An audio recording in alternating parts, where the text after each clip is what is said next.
ఆదిలాబాద్ జిల్లాలోని సాత్నాల మండలం సైద్పూర్ ప్రాథమిక ఆరోగ్య కేంద్రంతో పాటు మేడిగూడలో ఏర్పాటు చేసిన ఉచిత మెగా వైద్య శిబిరాలను జిల్లా కలెక్టర్ రాజశేష ప్రారంభించారు. ప్రజలు నిపుణులైన వైద్యుల సలహాలు పాటిస్తూ ఆరోగ్య పరిరక్షణపై శ్రద్ధ వహించాలని ఆయన ఈ సందర్భంగా సూచించారు. వైద్య పరీక్షలతో పాటు ఉచితంగా మందులు పంపిణీ చేస్తున్న ఈ శిబిరాలను గ్రామీణ ప్రజలు సద్వినియోగం చేసుకోవాలని కోరారు. ఇదే వేదికపై కలెక్టర్ నిరుద్యోగ యువతకు శుభవార్త చెబుతూ మే 20న జిల్లాలో భారీ జాబ్ మేళా నిర్వహించి వేలాది ఉద్యోగ అవకాశాలు కల్పిస్తామని ప్రకటించారు. అలాగే ఇందిరమ్మ ఇళ్ల నిర్మాణాలను త్వరితగతిన పూర్తి చేయాలని అధికారులను ఆదేశిస్తూ మహిళా సంఘాల సభ్యుల హెల్త్ ప్రొఫైల్ సిద్ధం చేయాలని నిర్దేశించారు.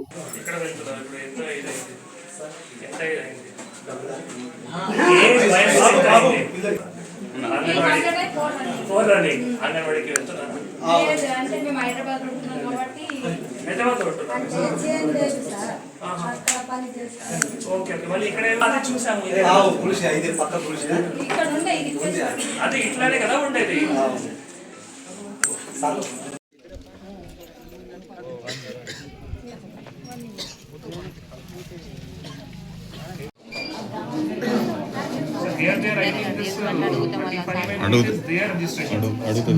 Here what we need to write is the specialist number, which room is there.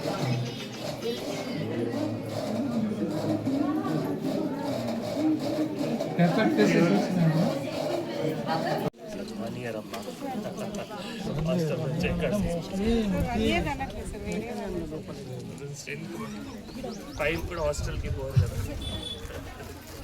చిన్న చిన్న వయసు 7 కూడా హాస్టల్ కి పోరు హాస్టల్ అంటే మనం థర్డ్ स्टैंडर्ड टोपी के दर्द जब होता है ना, कभी मान लो घुटने में दर्द हो गया हो, पीठ में दर्द हो गया हो, जोड़े में दर्द हो गया हो, तो उस टाइम पेन किलर लेते हैं? नहीं सर ये नहीं तक तो हाइट है sir and call back this medical officer. You should call it. You should treat it then. Otherwise, what is the advantage? We will do exercise just for writing. Photo తీసుకొని ఇక్కడ పంపించారు sir. అవి ఇవ్వాలి కదా slip, office slip. Office slip మీద రాసిస్తున్నారు sir. Madam ఉంటుంది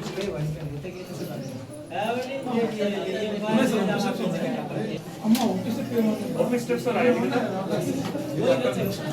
అది number అంటే ఓకే, కానీ ఆఫీస్ స్లిప్ అంటే నంబర్ ఇవ్వాలి. మరి ఆఫీస్ స్లిప్ అంటే నంబర్ ఇవ్వాలి. अच्छा हो गया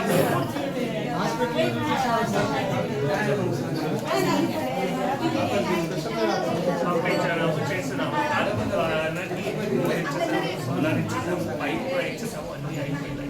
ఒకటి ఆ బ్యాంక్లో ఒకటి మాఫీ అవ్వాలి. ఉపాధి అంటే వీరంగూడ మీన్పూర్లో ఇచ్చేసాము. వీరంగూడ అంటే చాలా మంచి ప్లేస్.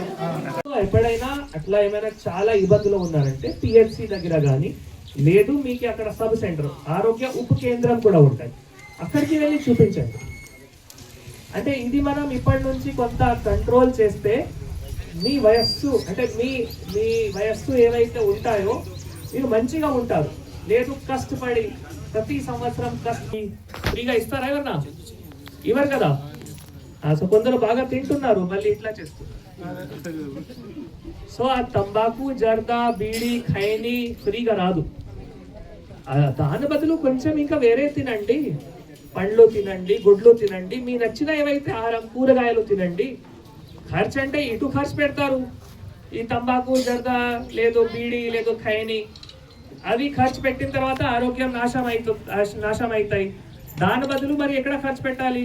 పండ్లులో, కూరగాయలలో, గుడ్లులో, అంటే మీ నచ్చిన ఏవైతే మీకు నచ్చుతున్నాయి అవి తింటే మీ ఆరోగ్యం బాగా అవుతాయి. సో మంచి అలవాట్లు ఉండాలి. అంటే ఇది అవగాహన ద్వారానే అవుతాయి, ఎంత చెప్పినా తక్కువదే.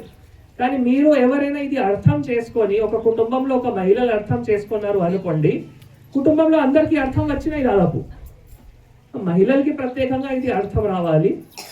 మహిళలు అర్థం చేసుకుంటే వాళ్ళు భర్త కానీ, వాళ్ళు అత్త అమ్మ కానీ, లేదు ఇంకా పిల్లలు కానీ అందరి ఆరోగ్యం కూడా బాగా అవుతాయి. అదే మీ అందరికీ కూడా తెలియజేస్తున్నాము. సో మీరు అందరూ వచ్చారు, ఇప్పుడు ఇక్కడ డాక్టర్ దగ్గర చూపించి ఈ సమస్యలు ఏమున్నాయి, ఎందుకు మీకు వ్యాధి వస్తున్నాయి అవి అర్థం చేసుకొని మళ్ళీ రిమ్స్కి వెళ్ళాలి అంటే రిమ్స్కి తరలిస్తాము. ఏవైతే మందులు వేసుకోవాలి అంటే మందులు వేసుకోవాలి. ఏవైతే ఆహారం మంచి తినాలి, చెడు అలవాట్ల తొలగించాలి అంటే అవి అన్ని కూడా దయచేసి పాటించండి. నేను అందరికీ అదే కోరుతున్నాము. ఆరోగ్యం అయితేనే మనం ఏమైనా చేయగలుగుతాం. వ్యవసాయ పని చేయాలి, కూలీ పని చేయాలి, చదవాలి, ఎక్కడైనా వెళ్ళాలి, ఏమైనా చేయాలి అంటే మంచి ఆరోగ్యం అయితేనే. అంబులెన్స్ ద్వారానే మళ్ళీ మీకు అక్కడ తరలిస్తారు. అంటే ఈ రోజు కాకపోయినా రేపు కానీ ఎల్లుండి కానీ వచ్చే వారంలో మళ్ళీ తరలిస్తారు. సో అవి దయచేసి మళ్ళీ ఇక్కడ ఏవైతే మీకు రాస్తామో మీరు కూడా తెలుసుకోండి, మాకు ఎందుకు ఈ సమస్య వస్తున్నాయి. సో ఇందాక నేను ఒక మహిళలు ఉన్నారు, ఆ మహిళలకి మళ్ళీ తక్కువ వయస్సు ఉన్నా కూడా బీపీ వచ్చింది. సో అడిగేటప్పుడు మళ్ళీ డాక్టర్కి నేను అడిగేటప్పుడు ఎందుకు వచ్చినాయి అంటున్నారంటే అది పెయిన్ కిల్లర్స్ ఎక్కువ వాడుకోవడం వల్ల, లేదు స్టిరాయిడ్స్ ఎక్కువ వాడుకోవడం వల్ల, లేదు సాల్ట్ ఉంటాయి కదా, ఉప్పు. సో ఉప్పు ఎక్కువ తినడం వల్ల, అంటే దీనివల్ల త్వరలోనే అంటే చిన్న వయస్సులోనే బీపీ రావచ్చు. సో అటువంటి అంటే మన ఆరోగ్యం మన ఏవైతే అలవాట్లు ఉన్నాయో మంచి అలవాట్లతో మనం ఆరోగ్యం కాపాడగలుగుతాం. సో మంచి అలవాట్లు అంటే మనం ఒకవేళ చాలా అవసరం అయితేనే అప్పుడు మనం ఇక్కడ డాక్టర్ దగ్గర వచ్చి మళ్ళీ మనం మందులు తీసుకోవాలి. ఆర్ఎంపీ దగ్గర వెళ్ళకూడదు. మనము ఆర్ఎంపీ తెలుసు కదా అందరికి, ఆర్ఎంపీ తెలుసా? సో ఆర్ఎంపీ దగ్గర మనం వెళ్ళకూడదు. ఆర్ఎంపీ అంటే అక్కడ మళ్ళీ సూయి, తర్వాత గ్లూకోజ్ చెప్పి మళ్ళీ ఇంకా ఏదైనా ఎక్కిస్తారు, హై డోస్ ఎక్కిస్తారు. ఆ high dose pain killer, high dose స్టెరాయిడ్తో మీ నొప్పి తొందరగానే తగ్గుతాయి. కానీ మీ నుంచి ఒక 6 డాక్టర్లు, ఒకటేమో గర్భిణీ స్త్రీల సందర్భంగా డాక్టరు, ఒకరేమో పిల్లల సందర్భంగా డాక్టరు, ఒకరేమో ఎవరికి నొప్పి ఎక్కువ అవుతున్నాయి వాటి సందర్భంగా డాక్టర్లు, తర్వాత ఈ మన డెంటల్ సందర్భంగా సో వాటి సందర్భంగా ఒక డాక్టరు, కంటి సందర్భంగా ఒక డాక్టరు. సో అట్లా 6 డాక్టర్స్. తర్వాత ఒకరేమో జనరల్ అంటే